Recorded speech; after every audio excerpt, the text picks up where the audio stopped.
नमस्कार, मी रविराज डमाळे. निसर्ग राजा हवामान अंदाजात आपणा सर्वांचं हार्दिक स्वागत करतो. आज 19 ऑगस्ट 2026.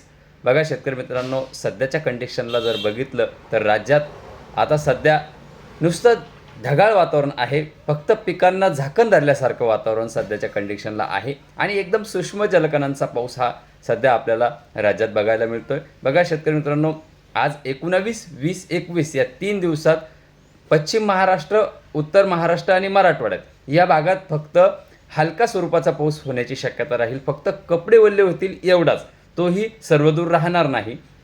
आणि त्यानंतर पुन्हा ऊन पडेल आणि पुन्हा ढगाळ वातावरण होईल. म्हणजे ढगाळ वातावरण, ऊन आणि वारा या तिन्ही गोष्टींचा आपल्याला संमिश्र वातावरण आपल्याला या कालखंडात या 3 दिवसामध्ये बघायला मिळणार आहे.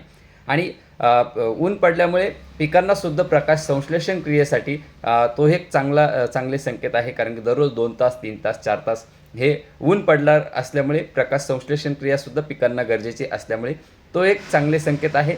आणि फक्त हलका सूक्ष्म जलकणांचा पाऊस आपल्याला राज्यात बघायला मिळणार आहे. फक्त पूर्व विदर्भ जो आहे त्या भागांना मात्र हलका ते मध्यम स्वरूपाचा पाऊस राहण्याची शक्यता राहणार आहे. त्या भागांना म्हणजे आजपासून तिथे हलक्या स्वरूपाचा पाऊस राहील. 19, 20, 21पर्यंत हलका ते मध्यम स्वरूपाचा पाऊस त्या भागांना होण्याची शक्यता राहील. एकदम झडीसारख्या स्वरूपाचा पाऊस राहील. आणि 22-23ला मात्र विदर्भात जोर वाढणार असल्यामुळे मराठवाडा, उत्तर महाराष्ट्र, पश्चिम महाराष्ट्राला सुद्धा हलका ते पेंडवणी स्वरूपाचा पाऊस होईल. हलक्या स्वरूपाचा बऱ्याच भागांना राहील. पेंडवणी स्वरूपाचा थोड्याफार भागांना पावसाची शक्यता ही त्यावेळेससुद्धा 22 आणि 23 तारखेला राज्यात राहणार आहे. त्यामध्ये छत्रपती संभाजीनगर जिल्हासुद्धा आहे. जालना, बीड, लातूर, धाराशिव, परभणी, हिंगोली, नांदेड या भागांनासुद्धा हलका पेंडवणी स्वरूपाचा पाऊस होईल. धाराशिवसुद्धा आहे. फार मोठा पाऊस सध्याच्या कंडिशनला राज्यात पुढील 15 दिवस नाही. फक्त पूर्व विदर्भाचा वर्धा, नागपूर, गोंदिया, भंडारा,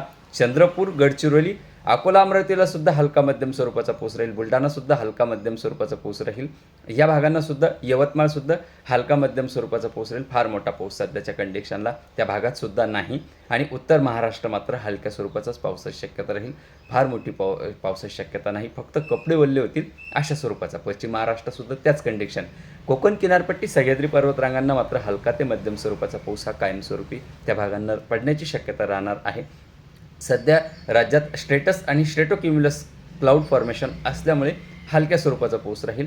जिथे निम्बो स्ट्रेटस क्लाउड निर्माण होतील तिथे मात्र मध्यम ते जोरदार पाऊस राहील. तो फक्त विदर्भाकडे शक्यता राहणार आहे. याची सुद्धा शेतकऱ्यांनी नोंद घ्या. धन्यवाद.